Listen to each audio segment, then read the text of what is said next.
मानसीचा आज आपल्या सासरी पहिला दिवस होता. भावजय, नणंद, काकी सर्वजणी मस्करी करून हसत होत्या. अक्षत खोलीत येताच सुधा काकीने त्याचा कान ओढत म्हटले, "अरे लबाडा, थोडेही थांबवत नाही का तुला? आयुष्यभराची सोबत आहे, थोडा धीर धर."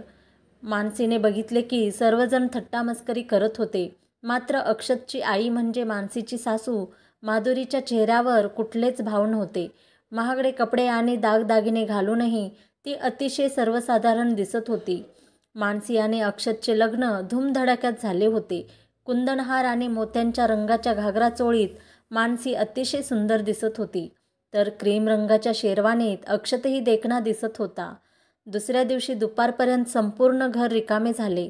आता घरात फक्त मानसी, अक्षत, अक्षतची मोठी बहीण निधी आणि अक्षतचे वडील विनोद आणि आई माधुरी होते. दुसऱ्या दिवशी माधुरीला पाठ परतावण्यासाठी माहेरी जायचे होते. कोणती साडी नेसायची ती ठरवत होती. तेवढ्यात तिला वाटले की सासूबाईंनाच विचारूया. त्यानंतर हातात साड्या घेऊन ती सासूबाईकडे गेली. "आई सांगा ना, पिवळ्या आणि नारंगी रंगापैकी उद्या कोणती साडी नेसू?" तिने विचारले. माधुरी म्हणाल्या, "बाळा, तुला जी चांगली वाटेल ती नेस, पण हा नारंगी रंग तुझ्यावर खुलून दिसेल." तितक्यात विनोद रागाने म्हणाले, "तू तर अडाणीच राहिलीस. डोळ्यांना खुपणारा हा रंग थंडीत चांगला वाटतो, एप्रिल महिन्यात नाही." माधुरी एकदम गप्प बसल्या. विनोद म्हणाले, "मानसी बाळा, तू निधीताईला विचार." मानसीला आपल्या सासऱ्यांचे सासूबाईंशी असे वागणे अजिबात आवडले नाही. सोबतच तिला अशी भीतीही वाटू लागली की अक्षतचा स्वभावही त्याच्या वडिलांसारखाच असला तर काय करायचे. शेवटी मुलामध्ये वडिलांचे थोडेफार गुण असतातच. दुसऱ्या दिवशी मानसी पिवळ्या रंगाची शिफॉनची साडी नेसून गेली. माधुरी यांनी सकाळी बटाट्याची भाजी आणि मूग डाळीचा हलवा बनवला होता. निधी म्हणाली, "आई, तू आम्हाला लठ्ठ करणार आहे असे वाटत आहे." अक्षत रागाने म्हणाला, "आई, किती वेळा सांगितले आहे की डाएटसाठीचे पदार्थ बनवत जा." विनोद म्हणाले, "तुझी आई हे सर्व कुठून शिकणार? तिला स्वतःच्या कमरेचा घेर वाढवण्यातच धन्यता वाटते." तितक्यात मानसी म्हणाली, "मी तर इतका सुंदर नाश्ता पहिल्यांदाच खाल्ला आहे." मानसीने केलेले कौतुक ऐकून माधुरीचा चेहरा खुलला. त्यानंतर अक्षत आणि मानसी 15 दिवसासाठी हनीमूनला गेले. त्यावेळी माधुरीच्या असे लक्षात आले की अक्षतच्या घरून एकतर त्याचे वडील किंवा बहीणच फोन करतात. अक्षत आणि मानसी गोव्याहून परत आले तेव्हा निधीताई तिच्या सासरी निघून गेली होती. मानसीने गोव्याहून आणलेल्या भेटवस्तू सासूबाईंना दाखवल्या. मानसी सासऱ्यांसाठी टी-शर्ट आणि सासूबाईसाठी गॉगल घेऊन आली होती.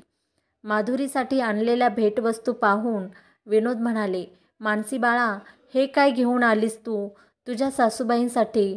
माधुरीने गॉगल कधीच घातलेला नाही. इतकी वर्ष शहरात राहूनही ती थोडीशीही बदललेली नाही. ती काय गॉगल लावणार? मानसी म्हणाली, "अहो बाबा, आधी लावला नाही तर बिघडले कुठे? आता लावेल." दुसऱ्या दिवशी विनोद आणि अक्षत कामावर गेले. मानसीकडे अजून 7 दिवसांची सुट्टी शिल्लक होती. ती स्वयंपाकघरात गेली तर तिथे सासूबाई बेसनाचे लाडू बनवत होत्या. मानसीकडे पाहत त्या स्मित हास्य करत म्हणाल्या, "बाळा, तुला बेसनाचे लाडू आवडतात ना, तेच बनवत आहे." मानसी लाडू खात म्हणाली, "सासूबाई, खरंच तुमच्या हाताला खूप चव आहे."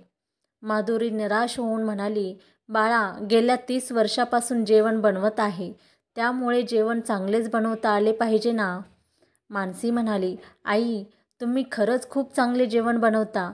सर्वांनाच इतके चांगले जेवण बनवता येत नाही." मानसीच्या लक्षात आले की तिची सासूबाई घरकामात पारंगत होती, पण ती अजिबातच नीटनेटकी राहायची नाही. संध्याकाळ होताच माधुरी या विनोद आणि अक्षतसाठी पोहे बनवू लागल्या. तितक्यात मानसी तिकडे आली आणि म्हणाली, "आई, मी चहा बनवते, तुम्ही जा आणि तयार व्हा." माधुरी म्हणाल्या, "कशासाठी तयार व्हायचे?" मानसीने त्यांना नवीन ड्रेस दिला आणि म्हणाली, "तुम्हाला नीटनेटके पाहून बाबा खुश होतील." विनोद आणि अक्षत घरी आले तेव्हा गरमागरम चहाचे घोट घेत अक्षत मानसीला त्याच्या कामावरील प्रोजेक्टबद्दल सांगू लागला. विनोद यांनी माधुरीकडे एक तिरपा कटाक्ष टाकला आणि टोमणा मारत म्हणाले, माधुरी, मीही तुझ्यासोबत कामावरील प्रोजेक्टबद्दल चर्चा करू शकलो असतो तर किती बरे झाले असते. माधुरी डोळ्यातील अश्रू लपवत स्वयंपाकघरात गेल्या. कपडे बदलताना विचार करू लागल्या की विनोद यांनी आत्तापर्यंतचे कधीच तिला पत्नीचा सन्मान दिला नव्हता. सतत तिला अडाणी म्हणायचे. त्यामुळे आपण पदव्युत्तर शिक्षण घेतले आहे याचाही माधुरी यांना विसर पडला होता. रात्री मानसीला राहवले नाही. तिने अक्षतला विचारले, बाबा सतत आईचा अपमान का करतात? अगं, बाबा खूप हुशार आहेत आणि आई बावळटासारखी वागते, त्यामुळे बाबा तिच्याशी असे वागतात, अक्षतने सांगितले. नंतर मानसीला मिठीत घेत म्हणाला की प्रत्येकजण माझ्यासारखा नशीबवान नसतो की त्याला तुझ्यासारखी हुशार आणि सुंदर पत्नी मिळेल.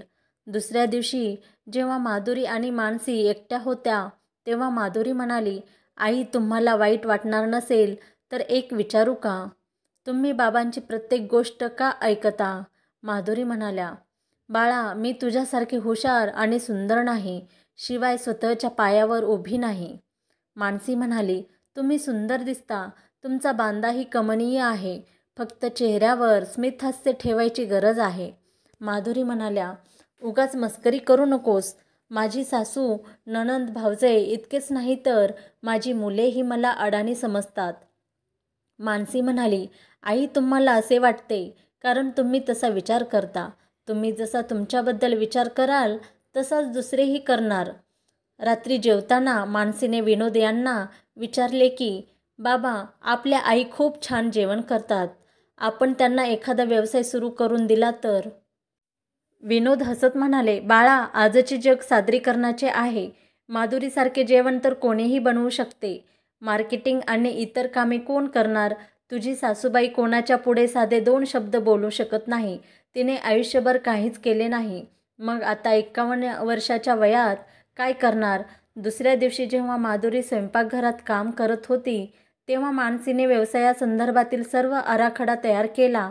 तिने माधुरीचे स्वयंपाकघर नावाचा एक यूट्यूब चॅनल तयार केला. त्यानंतर म्हणाली, आई, तुम्ही जे काही बनवाल त्याचा मी व्हिडिओ तयार करेन. हळूहळू सबस्क्रायबर वाढतील आणि त्यातूनच लोकांना तुमच्या हातच्या चवीबद्दल समजेल. शिवाय यातूनच तुम्ही तुमचे स्वतःचे उत्पन्न मिळवू शकाल. माधुरी घाबरून म्हणाली, बाळा, मला हे जमणार नाही. मानसीने खूपच आग्रह केल्यामुळे माधुरी तयार झाल्या, मात्र घाबरून त्यांच्या हातून शेवभाजी करपली. माधुरी म्हणाली, सांगितले होते ना तुला, मी बावळट आहे, काहीच करू शकत नाही. मानसी मात्र काहीच ऐकून घ्यायला तयार नव्हती. संध्याकाळी म्हणाली, आई, सर्वात आधी तुम्ही तयार व्हा, त्यानंतर काहीतरी साधा नाश्ता बनवा. आपण या नाश्त्यापासूनच सुरुवात करू. माधुरीने कसाबसा गव्हाच्या पिठाचा हलवा बनवला. मानसीने त्याचा व्हिडिओ तयार केला. त्यानंतर तोच व्हिडिओ आपल्या कार्यालयात आणि व्हॉट्सॲप ग्रुपवर शेअर केला. संध्याकाळपर्यंत माधुरीच्या व्हिडिओला 200 व्ह्यूज आणि 3-4 कमेंट मिळाले. एकाने लिहिले होते, बायको असावी तर अशी सुंदर, सुशील आणि पाककलेत निपुण. मानसीने सांगितले, बघा आई, कितीतरी लोकांना तुम्ही बनवलेला नाश्ता आवडला. दुसऱ्या दिवशी माधुरी स्वतःच पदार्थ बनवण्यासाठी तयार झाल्या. या नवीन व्हिडिओमध्ये त्यांच्या चेहऱ्यावर पहिल्यापेक्षा जास्त आत्मविश्वास दिसत होता. सून मानसीसोबतचे ते 7 दिवस कधी गेले हेच माधुरीला समजले नाही. त्या 7 दिवसात माधुरी हसायला आणि स्वतःवर विश्वास ठेवायला शिकल्या. मानसी कार्यालयात जायची तयारी करत होती. माधुरी तिच्या खोलीत आल्या आणि म्हणाल्या, बाळा, आता त्या चॅनलचे काय होणार? मानसी म्हणाली, आई, आपण दररोज संध्याकाळी एक व्हिडिओ बनवूया. शिवाय कुणाच्याही मदतीशिवाय स्वतःचा व्हिडिओ कसा बनवायचा हे मी तुम्हाला अगदी सोप्या पद्धतीने शिकवेन. मानसीकडून मिळणारे प्रेम आणि सन्मानामुळे माधुरी यांच्यातील आत्मविश्वास जागा झाला. सतत त्यांच्या चेहऱ्यावर स्मित हास्य झळकू लागले. हळूहळू मानसीच्या मदतीने त्या ऑनलाईन ऑर्डर घेऊ लागल्या. आज माधुरी यांना त्यांचा 10,000चा पहिला चेक मिळाला. रक्कम छोटी असली तरी त्यातून आपण काहीतरी करू शकतो याची जाणीव माधुरी यांना झाली. त्या व्यक्त होऊ लागल्या होत्या, अडाणी बावळट राहिल्या नव्हत्या. आपल्या पत्नीचे बदललेले रूप पाहून विनोदही आश्चर्यचकित झाले. अक्षत म्हणाला, आई, 7 दिवसात सुनेने तुझा कायापालट करून टाकला. मानसी म्हणाली, हुशार त्या आधीपासूनच होत्या, फक्त त्यांच्यातील आत्मविश्वास जागा करण्याची गरज होती. माधुरी मात्र सर्वांच्या बोलण्याकडे दुर्लक्ष करून एक नवीन पदार्थ तयार करण्याच्या तयारीला लागल्या होत्या. धन्यवाद. तुम्हाला जर ही कथा आवडली असेल तर व्हिडिओला लाईक करा आणि चॅनलवर नवीन असाल तर चॅनलला सबस्क्राईब करायला विसरू नका.